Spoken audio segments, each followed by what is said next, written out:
اسرائیل کا ترکی کو انتباہ۔ کیا ایران میں لگی آگ پورے خطے کو اپنے لپیٹ میں لے سکتی ہے؟ کیا ایران کے بعد ترکی کا نمبر آ سکتا ہے؟ Well, it's yet to be seen.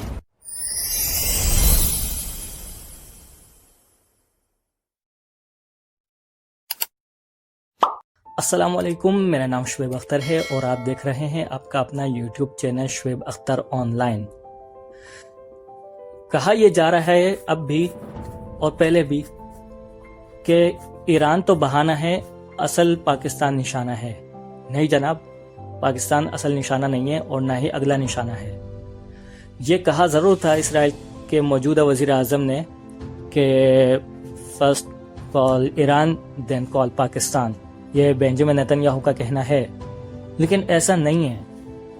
کیوں؟ اس کی وجہ یہ ہے، میں اس پر بھی آؤں گا، بلکہ ابھی ہی آ جاتا ہوں کہ اس کی وجہ یہ ہے کہ یہاں پر تو ان کی مرضی کے بغیر کچھ ہوتا نہیں نا۔ یہاں الیکشن ان کی مرضی کے ہوتے ہیں، مذہبی جو ملا ہیں، مولوی ہیں، وہ جو ہے وہ پل پل میں بدلتے رہتے ہیں، وہ ان کی مرضی کے بیانات دیتے ہیں، ان کی جو ہے وہ صرف اس حد تک رہتے ہیں کہ جی اسرائیلی پروڈکٹ نہ خریدو، حالانکہ وہ خود کروڑوں کی یہودیوں کی بنائی ہوئی گاڑی، یہودیوں کا بنایا ہوا سب کچھ وہ انجوائے کرتے ہیں۔ دیگر جو سائنس کی نعمتیں ہیں وہ یہودیوں کی بنائی ہوئی، ظاہر ہے وہ اس کو انجوائے کرتے ہیں، اور عوام کو صرف یہاں تک رکھا ہوا کہ جی پیپسی نہ خریدیں، اور یہ فلاں چیز نہ خریدیں، یہ سری لیک نہ خریدیں، یہ ٹینک نہ خریدیں، اور انہوں نے خود جو ہے وہ کروڑوں کی گاڑیاں اور کئی لاکھ کے جو آئی فونز ہیں اور دیگر جو ہے وہ سہولیات انجوائے کر رہے ہیں۔ تو یہ تو ہو گیا کہ یہاں تو ان کا بچھایا ہوا نظام ہے، تو میں نہیں سمجھتا کہ اگلا نشانہ پاکستان ہو سکتا ہے۔ اب یہ کیوں میں نے کہا، شروع کی ہیڈنگ میں نے جو کہا تھا کہ ایران یہ ترکیہ اگلا نشانہ ہو سکتا ہے، وہ اس لیے کہ سابق وزیر اعظم اسرائیل کے جو ہیں انہوں نے کچھ دنوں پہلے بیان دیا ہے کہ اگر ترکی نے اپنا قبلہ درست نہ کیا، اور اتحاد کی بات کو ایک بیان بھی دیا تھا رجب طیب اردوغان نے، اس پر بھی میں آؤں گا۔ انہوں نے کہا تھا کہ اگر طیب اردوغان نے اتحاد کی بات سے پیچھے نہیں ہٹے تو اگلا نشانہ ترکی ہو سکتا ہے۔ اب اردوغان صاحب نے کیا کہا؟ انہوں نے یہ کہا کہ جی شیعہ سنی جو ہے وہ آپس میں نہ لڑیں، شیعہ سنی جو ہے وہ آپس میں بھائی بھائی بن کے رہیں، اور جو ہے یہ ہمیں لڑوا کے، یہود و نصارہ ہمیں لڑوا کے، اور جو ہے لڑوا کے فائدہ اٹھاتے ہیں اور اپنا مہنگا اسلحہ ہمیں بیچتے ہیں ایک دوسرے کے خلاف جنگ کرنے کے لیے۔ تو یہ حقیقت اس نے بتائی تھی، اور جو کہ حقیقت بات ہے، بالکل ہے، ایسا ہی ہے، لڑوا کے مہنگا اسلحہ بیچتے ہیں۔ تو یہ اس کو ہضم نہیں ہوئی، تو اس پر انہیں اس کو دھمکی آمیز لہجے میں یہ کہا اسرائیل کے سابق وزیر اعظم نے کہ جی اگر طیب اردوغان نے اپنا جو ہے وہ ترکی نے اپنا قبلہ درست نہ کیا تو اگلا نشانہ ترکی ہو سکتا ہے۔ تو یہ ایک واقعی ایک ہو سکتا ہے ترکیہ نشانہ، کیونکہ ظاہر ہے جو امت کو ڈیوائیڈ کیا ہوا ہے مختلف فرقوں میں، یہ انہی کی سازشیں ہیں، یہودیوں کی۔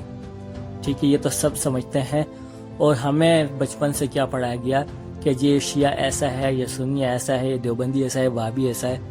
یہ مختلف مولویوں نے ہمیں سکھایا ہے، یہ نفرتیں مولویوں نے، جو کہ علماء سو ہیں، جو کہ ان سے سوال کرو تو پھر یہ کہتے ہیں جی علماء سے بات کرنے کی تمیز تہذیب نہیں ہے آپ کو، جبکہ قرآن کی آیت نہیں پڑھتے سورۃ الانعام کی، ان الذین فرقوا دینہم وکانوا شیعا لست منہم فی شیء، کہ نبی صلی اللہ علیہ وسلم آپ بتا دیجئے ان کو کہ جو لوگ فرقوں میں بٹے ہوئے ہیں ان کا آپ سے کوئی لینا دینا نہیں۔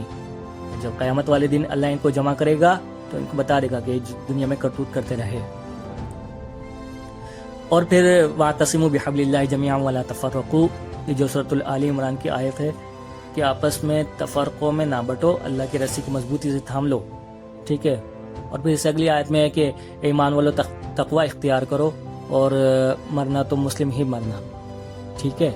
اب مسلم ہی مرنا، اس میں کہیں یہ تو نہیں کہ کون سا مسلم مرنا ہے، یہ تو کہیں نہیں ہے۔ اس آیت میں یہ تو کہیں نہیں لکھا ہے کہ بھائی اہل حدیث مرنا، دیوبندی مرنا، شیعہ مرنا، سنی مرنا.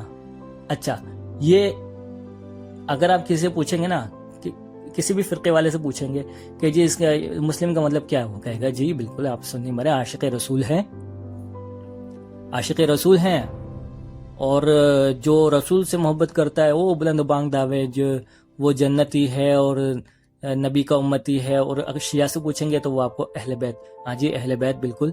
اللہ نبی صلی اللہ علیہ وسلم نے فرمایا کہ جی 2 چیزیں میں چھوڑ کے جا رہا ہوں، اور واقعی یہ فرمایا ہے کہ قرآن اور اہل بیت، تو ہم اہل بیت والے ہیں. اور غلوف جو کرتے ہیں وہ نہیں بتائیں گے، نہ بریلوی بتائیں گے، نہ شیعہ بتائیں گے. اور دیوبندیوں سے پوچھیں گے جی ہم صحابہ کی اولاد میں سے ہیں، چلیں جی یہ بھی ٹھیک ہے. وہابیوں سے پوچھیں گے جی، وہ کہیں گے جی قرآن حدیث ہے اصل چیز، ٹھیک ہے یہ بھی ٹھیک ہے. کل حزب بما لدیہم فرحون، سب نے اپنی اپنی مرضی کی چیزیں پکڑی ہوئی ہیں، اور اسی کو وہ درست سمجھتے ہیں، اسی پہ وہ چلتے ہیں، اسی کو فالو کرتے ہیں. تو امت کو، اچھا ایک طرف تو یہ علماء ہمیں کہتے ہیں کہ جی اتحاد امت رکھو، امت میں اتحاد ہونا چاہیے، فلاں فلاں چیزیں ہونی چاہیے. پھر دوسرے ہی اس آیت کو نظر انداز کرتے ہیں، ان الذین فرقوا، جو میں نے پہلے پڑھی تھی سورۃ الانعام کی، فرقہ بازی کے خلاف، فرقہ واریت کے خلاف. تو یہ جو تفرقہ پیدا کیا ہے یہ ان لوگوں نے کیا ہے جو کہ یہود و نصارہ ہیں. صحیح کہا تھا یہ بردگان نے کہ یہ آپس میں لڑوا کے اپنا مہنگا اسلحہ ہمیں فروخت کریں گے، اس سے ان کی اکانومی چلے گی. اور صحیح بات ہے، اسی طرح یہ لوگ کرتے ہوتے ہیں. اور اب آپ کو پتہ ہے نا کہ ایران میں ابھی کیا آگ لگی ہوئی ہے، گو کہ وہ اس کا جواب دے رہا ہے، بھرپور قسم کا جواب دے رہا ہے. اور ایران اپنا جو ہے وہ دفاع کا حق محفوظ رکھتا ہے.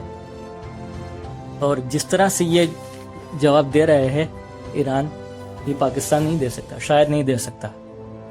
تو یہ جو نیتن یاہو ہے، اس کو جو ہے اپنی سوچ کو ریویو کرنا چاہیے کہ جی اگلا نشانہ پاکستان ہے. پاکستان کو نشانہ بنا کے کیا کرے گا بھائی؟ تو تیرے اپنے بندے یہاں پر بیٹھے ہیں، تمہارا نظام یہاں پھیلا ہوا ہے، تمہارا سسٹم یہاں بچھا ہوا ہے، تم یہاں پر آ کے کیا کرو گے؟ یہاں مار کے کیا کرو گے؟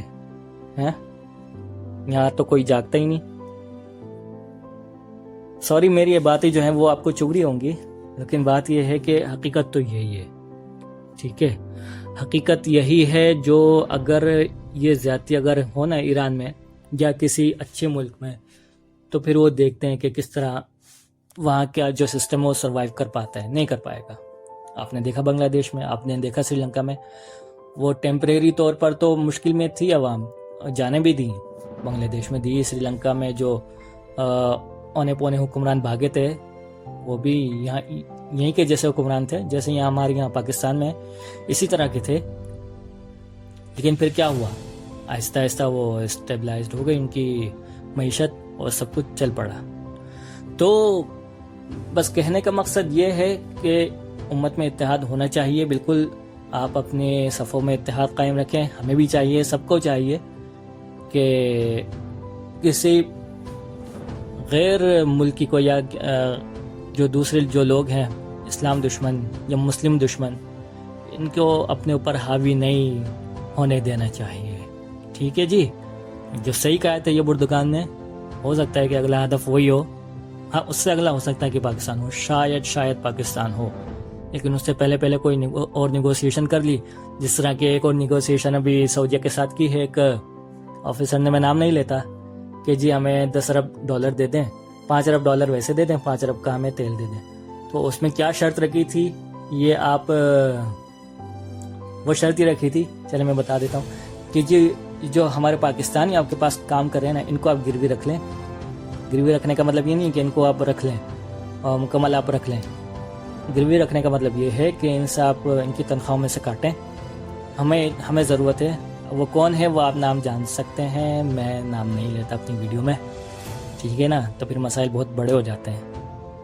تو ان کو گروی رکھ کے، مطلب ان کے پیسے، ان کی جو ایسٹس ہیں سعودیہ میں، ان کو گروی رکھ کر لینے کی بات کی ہے. سعودیہ نے سنا ہے کہ منع کر دیا ہے، لیکن یہ بات تو پکی ہے کہ اس طرح کا یہ معاملہ ہوا ہے. ایک آدمی یہاں سے گیا تھا پاکستان سے کچھ دن پہلے، اس نے یہ بات کی تھی بہت بڑا آدمی ہے پاکستان کا، ٹھیک ہے. رمضان ہے، اللہ تعالیٰ اس کو غرق کرے اور ان کو جلد سخت تکلیف والی موت دے، ٹھیک ہے جی. تو پاکستان زندہ باد، اور اللہ تعالیٰ ہمیں اسی طرح تا قیامت یہ ملک قائم رہے، اور ہمیں اللہ تعالیٰ خیر و عافیت کے ساتھ اپنے پاس بلائے. جب بھی موت تو آنی ہے، ظاہر ہے سب کو آنی ہے، تو ہمیں اللہ تعالیٰ ہماری بخشش فرمائے. رمضان چل رہا ہے، ختم ہونے والا ہے، اللہ تعالیٰ ہم سب کی مغفرت فرمائے، سب کے روزے نمازی اور جتنی بھی ٹوٹی پھوٹی عبادات ہیں وہ قبول مقبول فرمائے، آمین. اجازت دیجیے اگلی ویڈیو تک کے لیے. اللہ حافظ.